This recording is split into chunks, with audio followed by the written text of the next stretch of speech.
Greg and Marlo with the Greg and Marlo Show on CJOB 68. We are your weekend warriors of talk, and you can catch us every Saturday and Sunday from 9 to 11 on 680 AM. You can also stream us at CJOB.com and gregandmarlo.com. But today we're here to present a very special feature for you. It's summertime, and we ask you to remember that hunger doesn't take a holiday during the summer. We're at Winnipeg Harvest, where the staff and volunteers are working hard all summer long to make sure people in the city are fed. So in the front here is the primary entry point of where the need is, and there's two ways: people walking in the front door and need some groceries, and people coming to the front door who need to help, hampers, that kind of stuff. And also the phone call, and we've got a call center here. Did 135,000 phone calls last year, people looking for food. So all these things come here, and it's triaged here, set up so it goes out to one of 320 different food banks in the city. And then we assemble the hampers to go there, while the person goes there and they meet up there, or the person comes here and gets food right from here. So we do both. We're an agency, plus we're a food bank, plus we share food with other food banks in Winnipeg and rural Manitoba.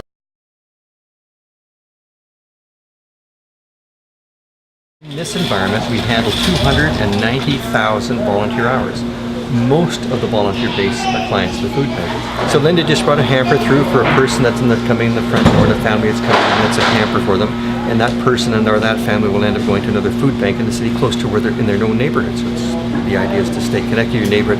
Change takes better at a neighborhood level than it does trying to impose it from on top. This is a snapshot and a map of the city of Winnipeg. And on the city of Winnipeg map, you see these dots. And the dots represent different food programs in the city we share food with. About 320. And in that mix, we have 11 soup kitchens, we have food banks, we have food programs attached to existing schools or daycare centers or healthcare centers, etc. So we believe food should be available in neighborhoods. People call us from all these regions into the center part of Winnipeg Harvest, and we send food and families and connections out to that. This lets us have a strong database each month that we can count each household that uses the food bank, and we come up with our numbers in the 45,000 people per month use Winnipeg Harvest in this mix. Plus we share food in rural Manitoba outside the perimeter highway. And we're seeing a separation between rich and poor, the bottom quintile, with the other 4/5 of society. And as that separates more, we're seeing gaps, and those gaps are where you see the charitable responses to what's going on. While we wait for systemic change, legislative problems we see, all those legislative problems we're seeing are hurting families in Canada, in a rich country. It's wrong. So while we wait, while we do what we can to sort of agitate and move things forward, people still need to eat. So we don't want to use them as political levers for change. We want to make sure they eat healthy and eat regularly. Food that comes from Bombers games, Gold Ice games, from the community school, food school bank drive. Comes in here, we sort the food at this table. We follow all the health department guidelines. So something that's bent over the seam, something that's outdated or that we won't send out. We're riding the balance between not sending out anything that could hurt someone and not throwing away good food. This will be sorted, and the volunteers are putting the food all into boxes. That'll go on pallets. Other volunteers, we just plain could not operate. We get school kids, get people with disabilities. Someone like Jim, you see a shopping cart there. And people are honored here for their gifts. We don't put labels. Everyone's got a gift. So this is our shipping and receiving area, and this is part of the machinery of product moving out.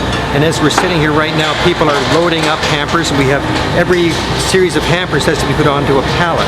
And the pallet is a bill of lading, because if one of those dots on the map has 200 families or has 10 families, we'll preset the food and send it off, and that's what this is. In here, the team here handles all those dots on the map and the relationships of those, and that product is picked up or shipped out from here. Freezers and coolers and all the kind of storage system here. Every group is a bill of lading, so we know exactly who gets what and when. and that's managed through this group here. These guys are heroes, make this place go on. This is the walk-in refrigerator. Like Richard was saying, part of the product, as we move product out, you'll see the emergency hampers being made, you'll see the bread room product coming out, and then here is the refrigerator. We've got a freezer, but it's too cold to stand in right now, but in the refrigerator, milk, cultured milk products, vegetables, lettuces, that kind of stuff. We'll show you where we pull the stuff from. So in here we've got donated milk from the Milk Producers Marketing Board. They're tremendous to us. And we've got cultured milk products from a local dairy. We have an orange, yogurts and things. So we've got some fresh produce and vegetables and fruit kind of things here. And we've got trays of lettuce that are ready to go out. So all these things we pull, package up, and then put on the hampers daily. It ships out of here. This is a small snapshot of we move about 40 tons of food a week. And what happens in here is there's starting in these raised beds, we're putting vegetables and plants and growing, teaching, learning, etc. and using this as an example garden. These guys are really spectacular, very talented. Putting these products in, they're really pleased that we can do this here. And then behind us we've got these blue bins, and the blue bins lets people take gardens home with them. Right here we have a group of volunteers from, not Fort Richard, from Fort Garry. And we have a lot of volunteer groups. They're the real heart of what happens. And these folks, they're taking rice and pasta, which we don't have enough to give everyone a full box. They're putting them in the bins, rebagging them into smaller portions that'll become the basis of our dinner kit. The unsaleables from the retail food industry comes to Winnipeg Harvest, and the unsaleables, we can take that product, claim it, sort it, and reclaim probably anywhere from 75 to 90% of that product otherwise would have been landfill. This is reclamation.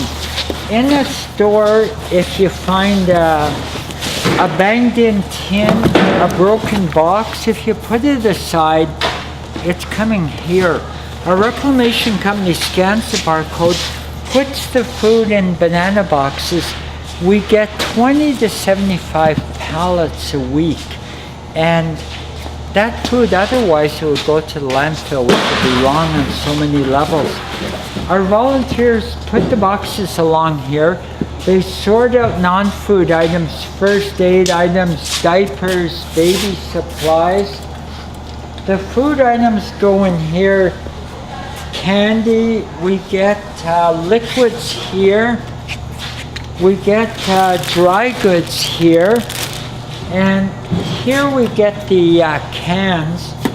We get sugar, flour, laundry detergent, paper products, dog and cat food. People in need have pets. If we can supply them, we will. So this food, 80% of it will pass all the health department guidelines. If it doesn't, we won't send it out.